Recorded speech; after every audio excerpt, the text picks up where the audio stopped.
Hello students and welcome to Virtual Learning Network. Today's topic is parallel computing and this is session 1 for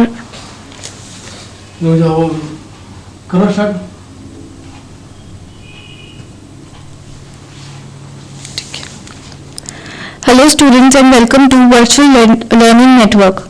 And today's topic is parallel computing and this is session 1 for parallel computing. The topics covered in this session are history of parallel computers, problem solving in parallel, performance evaluation, elementary concepts like program, process, thread, granularity, levels of parallel processing, data flow computing, and applications of parallel processing. First is history of parallel computers. And the first parallel computer built was by IBM 7030 and the main feature was overlapping of input-output operations. Next was ELIAC 4th and the full form for ELIAC is Illinois Automatic Computer and the feature for ELIAC 4th was single control unit controlling multiple processing elements.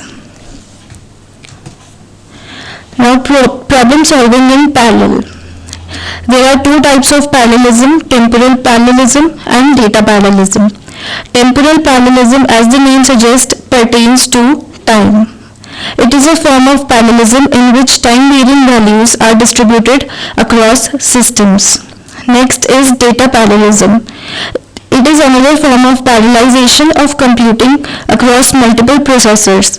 It focuses on distributing the data across different parallel computing nodes. Data parallelism में जो हमारा data होता है उसको हम parallelly distribute करते हैं. Next is performance evaluation. हमारे पैरेललिज्म की परफॉर्मेंस 3 पैरामीटर्स से इवैल्यूएट होती है: साइकिल टाइम, साइकिल पर instruction and instruction count. First is cycle time which is denoted by T. It is the unit of time for all the operations of a computer system, which is 1 by F. And F is the clock rate, and cycle time is calculated as the inverse of clock rate. Cycle time is represented in n seconds. Next is cycle per instruction. It is the measurement of number of cycles per instruction. कि एक instruction को complete होने में कितनी cycles लगी वो हम CPI से मेजर करते हैं. नेक्स्ट इज इंस्ट्रक्शन काउंट कि एक प्रोग्राम में कितने इंस्ट्रक्शंस हैं. Instruction count is the number of instructions in a program. And if we assume that all instructions have the same number of cycles, कि सारी instructions के अंदर same number of cycles है, तो हमारा total execution time जो होगा programme का वो equal हो जाएगा IC into CPI into T के. Next is elementary concepts, and elementary concepts के अंदर 4 main topics हैं: program, process, thread, concurrent and parallel execution. First is program. Program की अलग अलग डेफिनेशंस हो सकती हैं. For example, from the programmer's perspective, program is a well defined set of instructions written in some programming language with defined sets of inputs and outputs.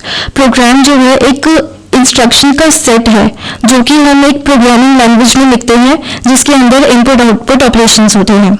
और अगर हम operating system perspective से देखें तो प्रोग्राम एक एग्जीक्यूटेबल फाइल है जो secondary memory में स्टोर होती है. Next is process. Process is a program in execution. जब प्रोग्राम को हम मेन मेमोरी में लोड कर देते हैं और वो एग्जीक्यूशन के लिए रेडी होते हैं तो हम उसको प्रोसेस कहते हैं. Process creation requires the following 4 actions. Process creation में 4 एक्शंस मोस्ट इंपॉर्टेंट होते हैं. First is setting up the process description. Process की डिस्क्रिप्शन को सेटअप करना. सेकेंड है allocation of the address space. Process को एक एड्रेस स्पेस एलोकेट करना. नेक्स्ट है एड्रेस स्पेस एलोकेट करने के बाद प्रोग्राम को उस एड्रेस स्पेस में लोड करना. And the fourth is passing the process description to the process scheduler ताकि प्रोसेस शेड्यूलर उस प्रोसेस को एग्जीक्यूट होने के लिए स्केड्यूल कर सके. Next, process may be in one of the following states. Now, 5 states होती है एक प्रोसेस की. First is new. जब प्रोसेस न्यू होता है या हमने नया प्रोसेस क्रिएट किया है तो वो न्यू स्टेट होती है. Second is running state. Running state में प्रोसेस तब होता है जब वो एग्जीक्यूट होता है. Waiting state. वेटिंग स्टेट होती है जब प्रोसेस किसी इनपुट आउटपुट इवेंट का वेट कर रहा है या फिर उस जैसे किसी भी इवेंट के लिए किसी भी रिसोर्स के लिए जब वो वेट कर रहा होता है तो वो वेटिंग स्टेट में चला जाता है. Fourth is ready state. Ready state is when it is ready for running. And termination state is जब प्रोसेस टर्मिनेट हो जाता है, मतलब उसकी सारी इंस्ट्रक्शन साइकिल्स कंप्लीट हो जाती हैं. Now next is thread. Thread is a sequential flow of control with in process. Process के अंदर छोटे छोटे पार्ट्स में जब इंस्ट्रक्शंस को डिवाइड कर देते हैं तो हम उसको थ्रेड कहते हैं. Threads have their own program counter and register values, but they share the memory space and other resources of the process. Thread के पास अपने प्रोग्राम काउंटर और रजिस्टर वैल्यूज होती हैं, लेकिन वो मेमोरी स्पेस जो है वो प्रोसेस का शेयर करता है. Basic methods in concurrent programming languages for creating and terminating threads are: first, unsynchronized creation and termination. Second, unsynchronized creation and synchronized termination. Third, synchronized creation and termination. First, unsynchronized creation and termination. In this, threads are created and started through library functions. हम library functions का use करते हैं thread को create और start करने के लिए. जब create करते हैं process या thread को तो function जो यूज होता है वो होता है create underscore process या फिर create underscore thread. and start करने के लिए start underscore process और start underscore thread. Second is unsynchronized creation and synchronized termination. इसमें हम दो इंस्ट्रक्शंस का यूज करते हैं fork and join. fork use करते हैं जब प्रोसेस और थ्रेड को क्रिएट करते हैं और join यूज करते हैं when a parent needs a child's result. Third is synchronized creation and termination. इसके अंदर को begin से थ्रेड स्टार्ट होता है एंड को एंड पे एंड होता है और इसके बीच में जो थ्रेड है वो पैरेलली एग्जीक्यूट करता है. Next, advantages of thread. First is it takes less time to create and terminate a new thread than that of a process. Thread जो है वो process का भी सब पार्ट है तो इसलिए उसको कम टाइम लगता है create और terminate होने में. Second is it takes less time to switch between two threads within the same process as they use the same resources. जब thread है वो same memory space use कर रहे हैं तो उन दोनों के बीच में switch करने में easy होता है और time भी कम लगता है. Third is less communication overheads. क्योंकि मेमोरी ज़्यादा यूज नहीं हो रही है तो इसलिए कम्युनिकेट करने में ओवरहेड्स भी कम लगते हैं. Next, concurrent and parallel execution. Concurrency is achieved either by creating simultaneous processes or by creating threads within a process. Reasons for concurrent programming. First, some problems are most naturally solved by using a set of cooperating processes. कुछ problems ऐसी ही होती हैं जो concurrent execution से या parallel execution से ही solve हो पाती हैं. और second, to reduce the execution time. Concurrent and parallel execution से एग्जीक्यूशन टाइम भी रिड्यूस होता है. Next is granularity. Granularity refers to the amount of computation done in parallel relative to the size of the whole program. Granularity refers to the amount of computation कि वो computation जो हम parallelly कर रहे हैं उसको granularity कहते हैं.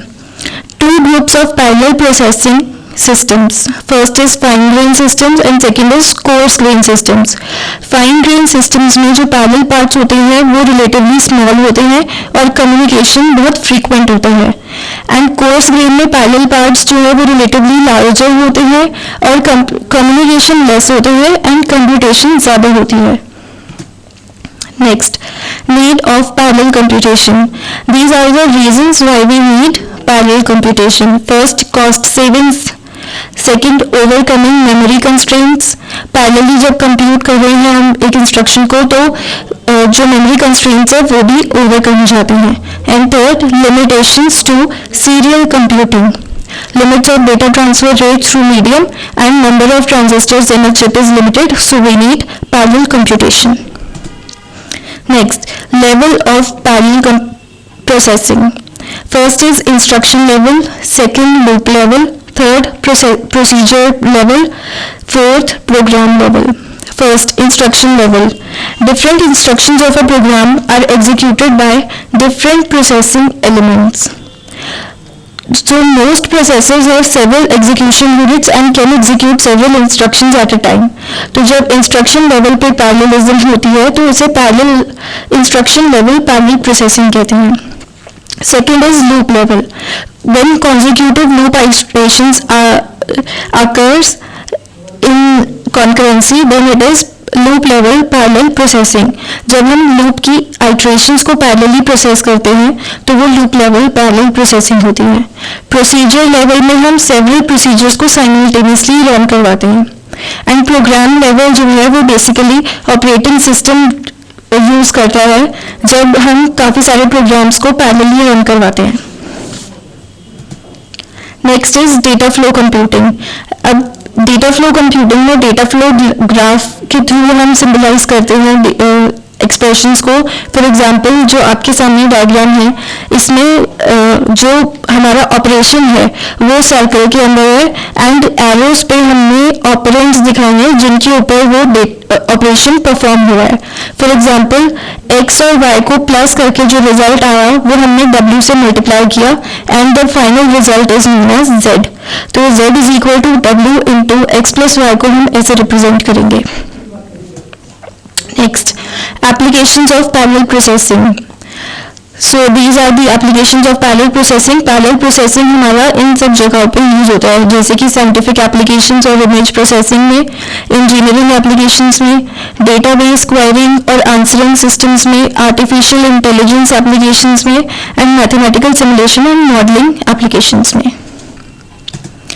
Next, India's parallel computers are the following.